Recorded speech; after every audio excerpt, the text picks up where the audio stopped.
states equals 50 different sets of laws. Wisconsin, it's very limited to do ballot harvesting. It was nice to meet you guys. We have to go. Rude. I know. Disrespectful. Nice to meet you guys. Thank you. And we're going to talk later because I want to get into the re-entry, and we're going to talk about how to make inroads in those communities. So send me a message on Twitter, slide my DMs. Will do. Okay. Voting early. What happened in Arizona in 2022, y'all? What happened in Arizona? Cheating. On election day in 2022, 30%, an estimated 30% of machines went down on election day. Guys, we told the Democrats where we were throwing the football. We told them Republicans are voting on one day. So what happened on one day? Coincidentally, the machines go down.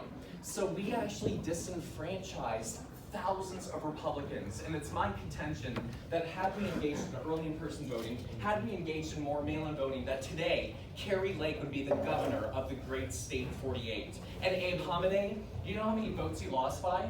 Fewer than 200 votes in a statewide election.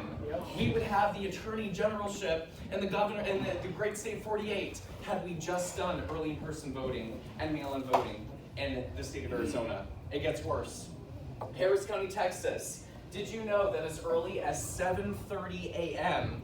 we ran out of paper ballots at polling locations? 7:30. The polls were only open for an hour and a half and we run out of paper ballots because Republicans waited to vote on one day. It gets worse. Do you guys know who John Fetterman is? Do you know who that is? He doesn't. Bless his heart. I'm going to be kind. Get this. The day before the first and only debate between Fetterman and Oz, 500,000 Pennsylvanians had already voted. They already cast their vote. It was locked in. Out of that number, 4 out of 5 were registered Democrats. You know what that means? That means going into election day, the Democrats have 400,000 fewer people to reach out to because they already voted, right? With more time to contact people that have yet to vote in the election, with more resources to contact those people. Meanwhile, Republicans, because we wait to vote on one day, we have everybody to contact with less time to contact those people with fewer resources. So the Democrats, they have a funnel of people that every single day when they're voting for 2 months, they're narrowing the amount of people that they need to get out to vote. Whereas Republicans, our cone is massive because we're waiting for everybody to vote within 13 hours on one day when it's going to snow in Wisconsin. Can I say that one more time? It's going to snow on election day. So, what other reasons are there for why we should vote early? There's a psychological effect. And what I mean by that is, do you remember 2016? I remember like it was yesterday. The Democrats said Hillary Clinton, insurmountable early vote lead in Florida and Ohio. They were touting their early vote numbers. And they said that Donald Trump couldn't possibly win because they had already banked so many votes. Well, number one, they were wrong, but number two, how many Republicans stayed home because they thought to themselves, I'm in the blue wall of Michigan, Wisconsin, and Pennsylvania. Why should I vote? I'm in Racine. I'm in a blue city, in a blue district, in a blue state. Why does my vote count? Does my vote matter? I'm not going to vote. How many Republicans were disenfranchised because they listened to the pundits and the pollsters who said that Hillary Clinton, it was baked in for her to win the election? Now, this worked in our favor in Florida. Why? Because as I mentioned to you, for the first time in history, we won early in-person voting and mail-in voting in the state of Florida. So the Democrats, they're going, oh my gosh, they're winning in Miami-Dade and West Palm Beach, blue counties. I actually think that Democrats stayed home because they didn't believe that Charlie Crist could win the election, and that's why Governor DeSantis was reelected with over 1.5 million more votes in 2022, because we engaged in early in-person voting and we won early voting in the state of Florida. Weather. Did you know in Nevada, in 2022, it snowed on election day. And it snowed in Washoe County in Reno, where our people, our mountain folk, live up there. And do you know how many votes Adam Laxalt, running for senator, lost by? 8,000 votes. Do you know how many Republicans stayed at home in the Nevada election? Give me a number. 8,000. Bigger. Bigger. Bigger. 150,000 Republicans in Nevada stayed home on election day. Washoe County, Reno is a Republican county. Our people stayed home and they didn't vote, in part because they waited to vote on one day. It's my contention that Nevada and Wisconsin are neither purple nor blue. These are both red states. We don't have a voter problem, we have a voter turnout problem.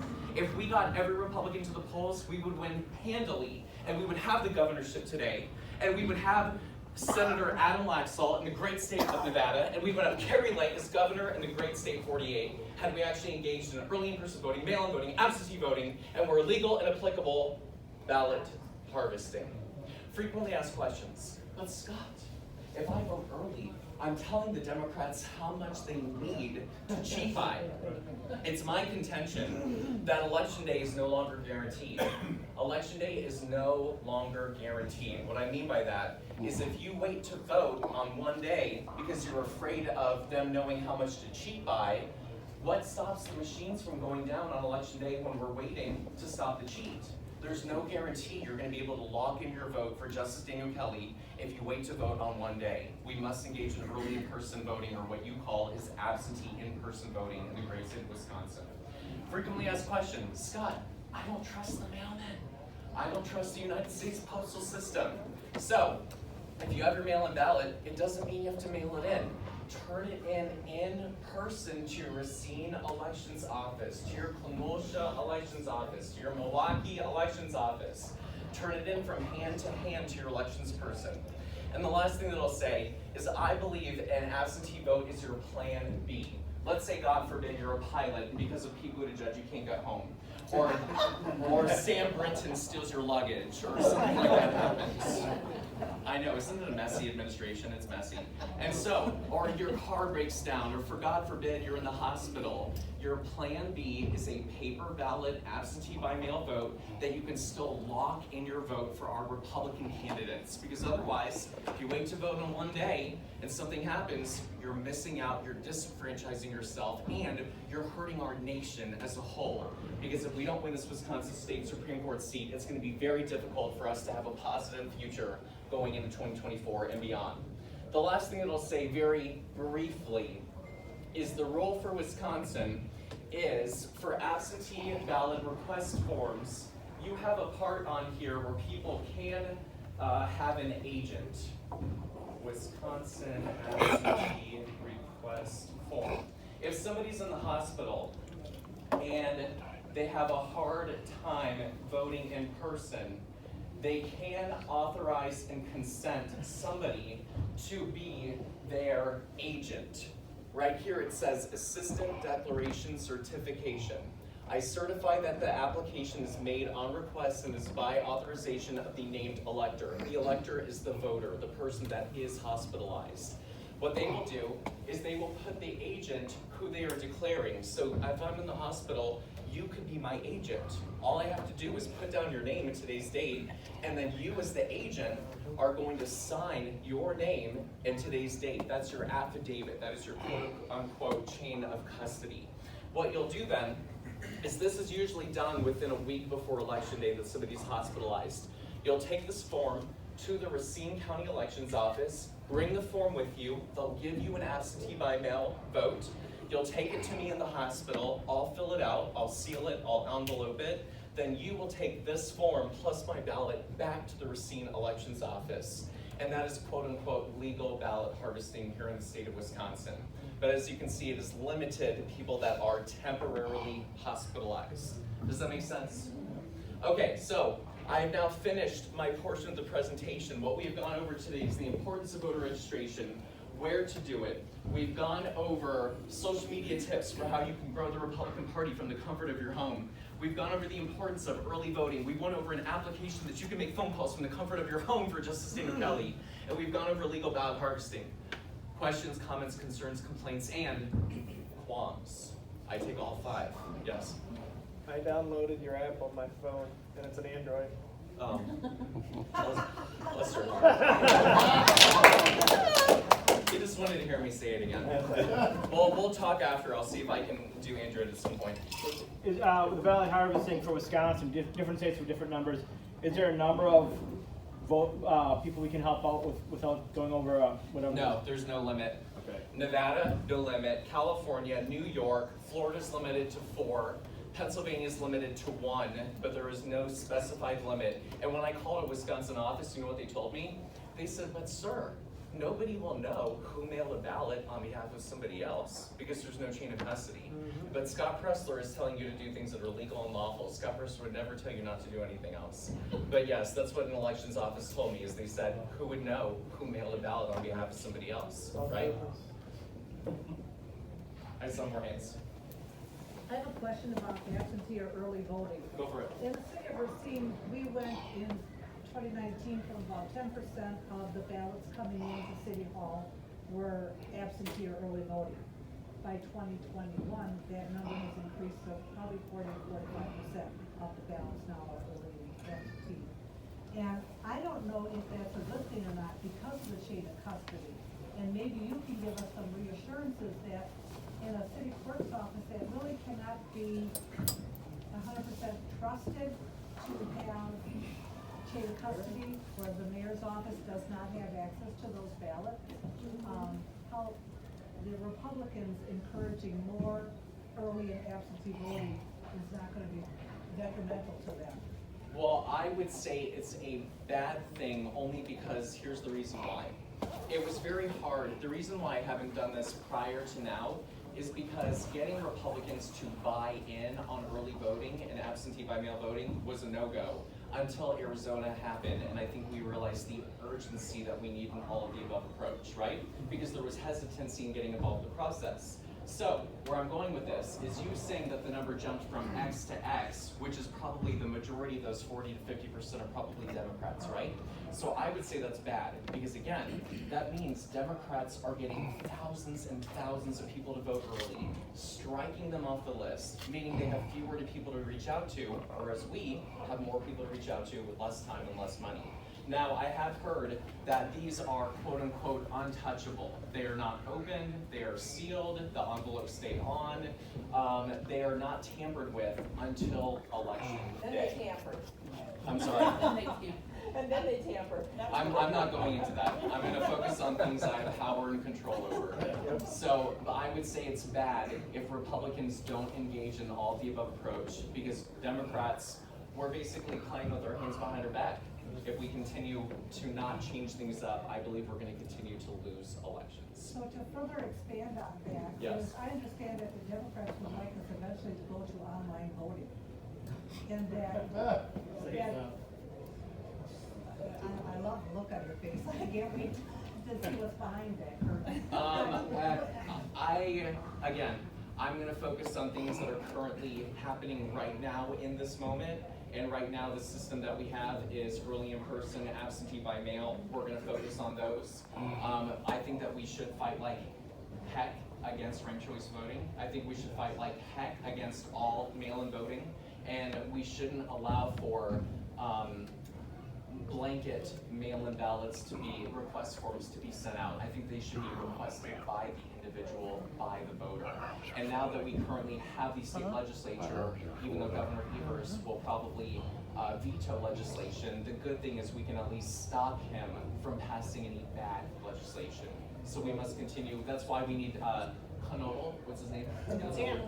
We need Dan Knodel to win the state senate in order to keep a supermajority in the Senate. So that's critical. If any of you, I know you live here, but if you can throw any cash to Dan Knodel, we have to elect him in the state senate on April 4th.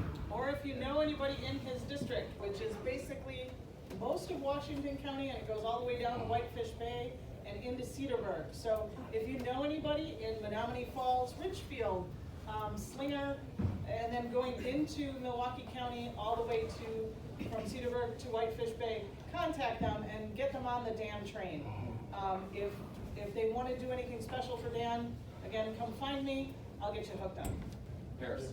Speaking of the other Dan, Dan Kelly, you realize that's another reason to get people motivated to get their butts out to vote early, do whatever they need to do.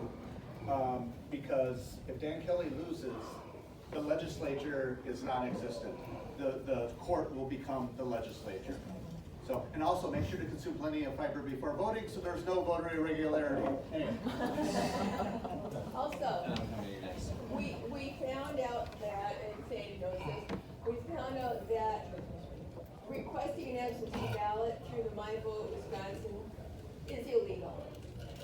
There is no legislation that allows for that. It is basically illegal, and they let it fly.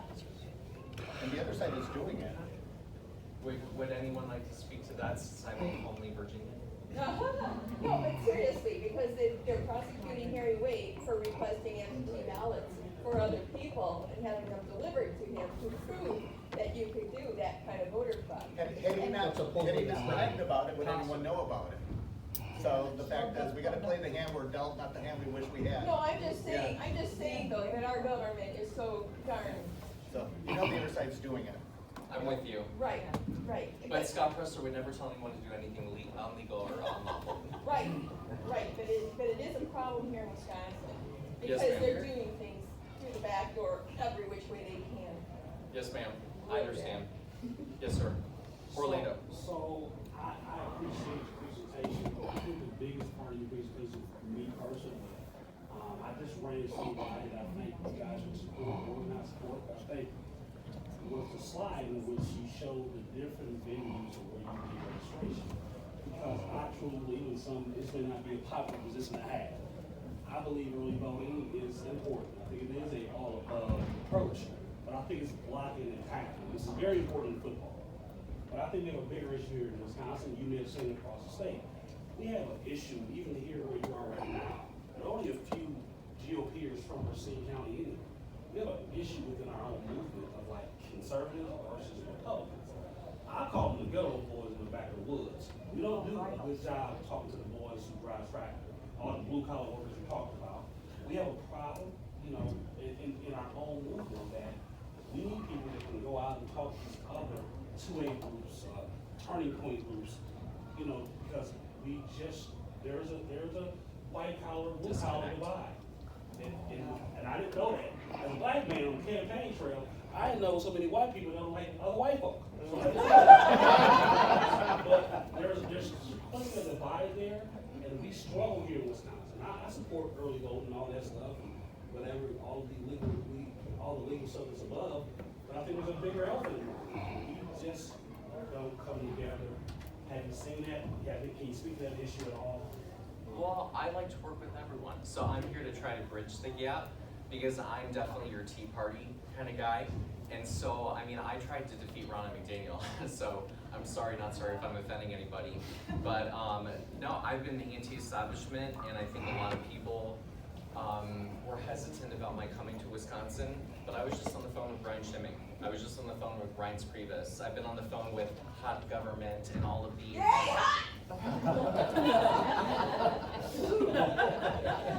and all of the conservative groups here in Wisconsin. So I'm trying to bridge that gap and work with everyone.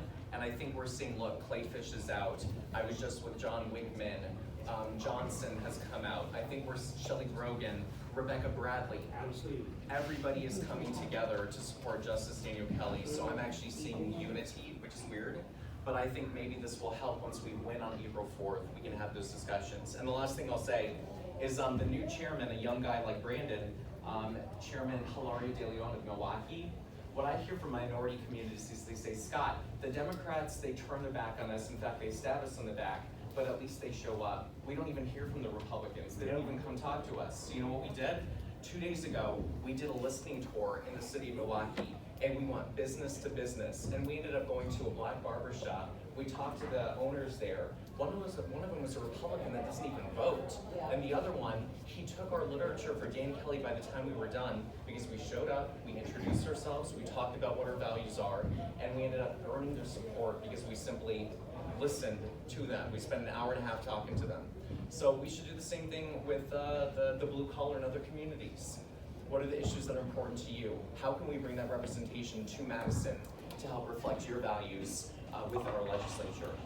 With that being said, out of respect to everybody's time, I just want to thank you for allowing me the opportunity to be here. I've been from Kenosha to Ozaukee, Milwaukee, Racine, Rock, Waukesha. I'm going to Brown, Outagamie, Madison, Polk, La Crosse, St. Clair. I'm going coast to coast. I've even been to St. Croix. I've even been to Oconomowoc. I said it correctly. Your Wisconsin is good. Your Wisconsin is good. And we're doing everything in our power to help elect Justice Daniel Kelly. I ask you, I beg you, I plead you, I urge you, I encourage you, don't let this opportunity go to waste. Please spend every second that you can helping to elect Justice Daniel Kelly. Let's save Wisconsin, let's save the Supreme Court, and let's make sure that we are paving the road to take back the White House and make Joe Biden a one-term president.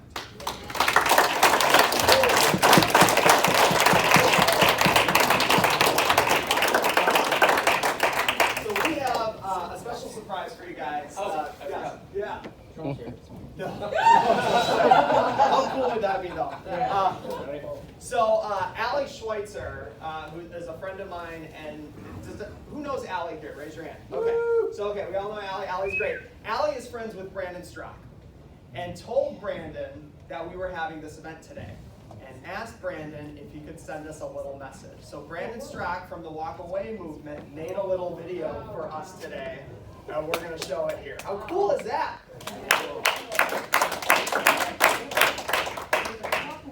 Okay, these are my little speakers, so I hope they work.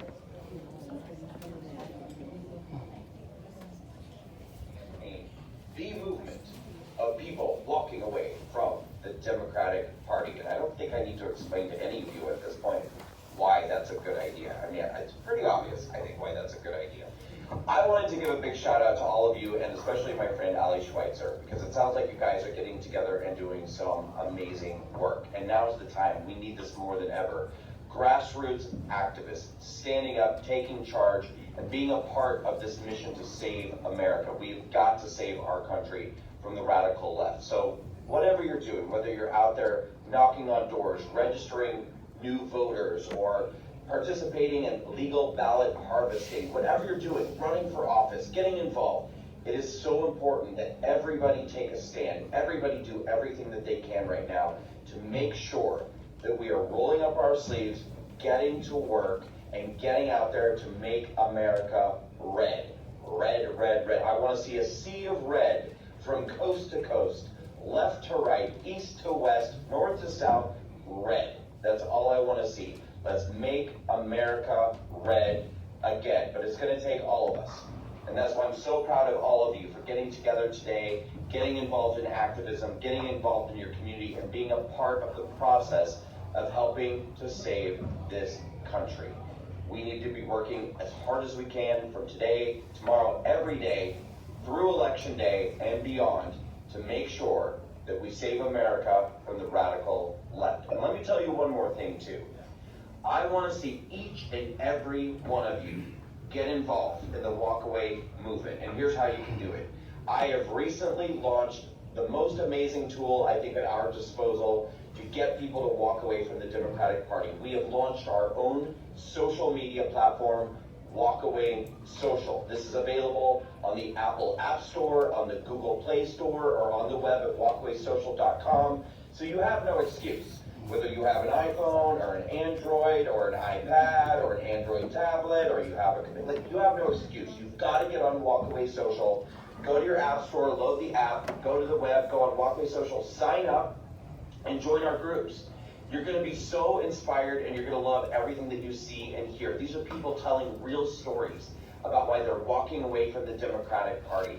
Real testimonials, videos written, and we're rebuilding community. We have state groups in every state. We have the testimonial group. We have discussion groups. You're going to love being a part of Walkaway Social and participating in the walkaway movement. And I know you guys are probably saying, yeah, but I'm a lifelong conservative or I'm a lifelong Republican. That's great. You are what we call the hashtag walk with. You walk with those who walk away and support people as they're making the choice to walk away from the Democratic Party and all that comes along with that. A lot of people lose friends, family, job opportunities. What a nice thing to know that they have a wonderful community of patriots, just like me and just like you, to walk toward. You are the walk with. So join Walkaway Social now and be a part of it. And once again, great job getting involved. It's going to take all of us. It takes a village, but together we can save this country, and we're going to. Way to go, Patriots.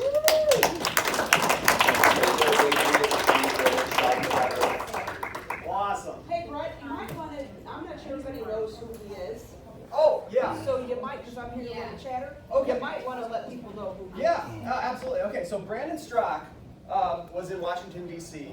On January 6th. Yeah. And Brandon Strzok was standing in front of the Capitol taking a video, and fast forward 3 weeks later, and he was arrested for doing so. So one of the big things that Brandon Strzok always talks about is how he was thrown through the ringer. But even long before that, Brandon Strzok was a hardcore Democrat 5 years ago. And the story that he often will tell was that the light bulb moment for him was, do you guys remember when the left made a big deal out of Donald Trump allegedly making fun of a disabled person at a rally, right? Right. Those of you who know a little bit more about the story know that Trump oftentimes does that motion when talking about anyone.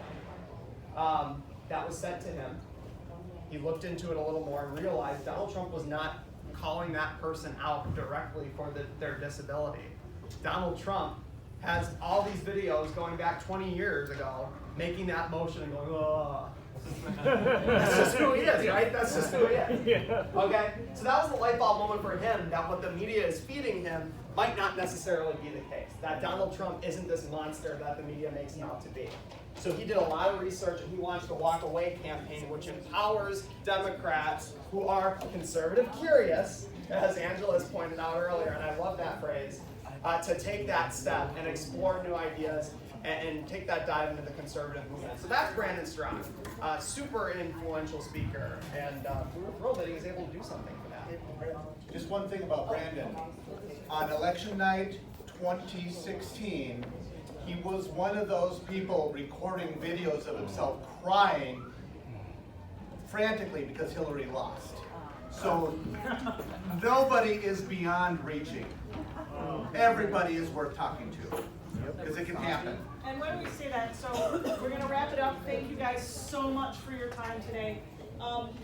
One way that we as conservatives can talk to our friends that we know they're conservative, all of our friends know they're conservative, they just don't know they're conservative. Everybody has at least one of those. We probably have way more than that. But the way to talk to those people is not talking about the politician. So don't talk about Governor Evers, don't talk about Joe Biden, don't talk about Dan Kelly, talk about the policy. So for me, talking about the Second Amendment is like, I do it in my sleep, trust me, you can talk to my husband, he'll tell you. But when you talk Second Amendment, that's a common ground for a lot of people, for hunters, for fishermen, it's a really common ground. Don't talk about education, talk about exactly what they're doing, how they're talking about things to 5-year-olds that, man, that's just, if this was 30 years ago, that would be like something you'd go to jail for. But yet schools are doing it. Find that common ground with your liberal friend and talk policy. Conservative policy is something that makes sense. It keeps us, I'm going to use their word, safe. Yep. But it keeps us safe because it keeps us thinking, it keeps us moving forward. We don't want to be, to use Orlando's term, we don't want to be on the plantation the government's offering. We want to be free and independent. And the way we do that is having that conversation with the people that don't even realize what the plantation is. We have to have that conversation by talking policy. And we have to have that conversation one-on-one, face-to-face. I love your whole social media thing. That just blows me away. Just get there and just turn a voter from Joe Biden's. Oh, that was great. Anyway, have those conversations. And again, If you tell 2 people, they'll tell 2 people, they'll tell 2 people, there'll be hot chicks all over the street. And that's really what we're looking for, except those hot chicks will be conservative voters. And again, each time we choose between, and you can use this analogy, every election, because we're a 2-party system, we choose between Jeffrey Dahmer or John Wayne Gacy. That's the way it works. You just figure out which one of those guys fits you better. It's a terrible analogy, but I'll tell you what, it's true. So which one's worse? Is it the one who believes in freedom or the one who doesn't? So however you want to put out that analogy, that's what we got. Those are the choices we have. But have those conversations and make sure those people that feel the way you do get out and vote. Don't talk politician, talk policy. They may not like, I don't like my bus driver, but I don't want him to crash the bus. And that's why we gotta talk about not the person driving the bus, but the ride. Well, thank you, Lisa, and the Wisconsin 2A team. For being part of this. I'll wrap up with a couple things. One, it's so important that we get our people who represent our conservative values and principles elected. But the second part to them is that once they are elected, it's important to hold them accountable. So I'm excited to announce that Turning Point Action has launched a congressional scorecard. I want you guys to write this down. tpaction.com. We have launched the most transparent scorecard in the conservative movement. We just launched it about a month and a half ago.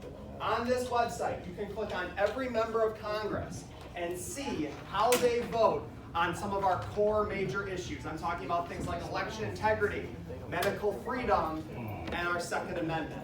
And we have labels for them: patriot, losing patriotism, becoming tyrant, and tyrant. Check that out. Every single member of Congress has a profile on that page. You can find out how our state and our elected officials compare to other states' elected officials. So I'm going to give you that website one more time. tpaction.com. It's a great scorecard because you can actually see all the math and how our scores are determined, when other scorecards don't necessarily give you that transparency. So I wanted to plug that. And I wanted to finish by a call to action to you guys. And my call to action is to challenge you guys to get 6 friends of yours who maybe weren't going to get out and vote, out to vote. Do you guys know the story of Marionette Miller Meeks? She is a congresswoman who was just elected in Iowa in 2020. That district, Iowa's 2nd congressional district, has 250,000 voters in it. The Republican, Marionette Miller Meeks, won by 6 votes. 6 votes. Look this up. In 2020, this was in 2020, 6 votes she won by. This got recounted 3 times. Pelosi tied it up in court. It went to the last day of the session. Every time they recounted it, they got 6 votes. Okay.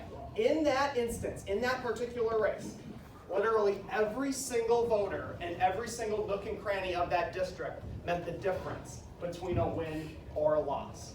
Right? If you think those people who were involved on that campaign or volunteered for that effort would have known ahead of time that that race was going to be decided by 6 votes, that they would have gone into it with a little bit different of a mindset, of course they would.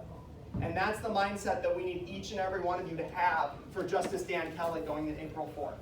Right? That is the mindset that's going to save this state. So that's my call to action to you guys. 6 people. It's something so doable, and it's something that we can each do to make the difference in a win or a loss. So thank you all so much for having me. I'll let Maureen wrap up here.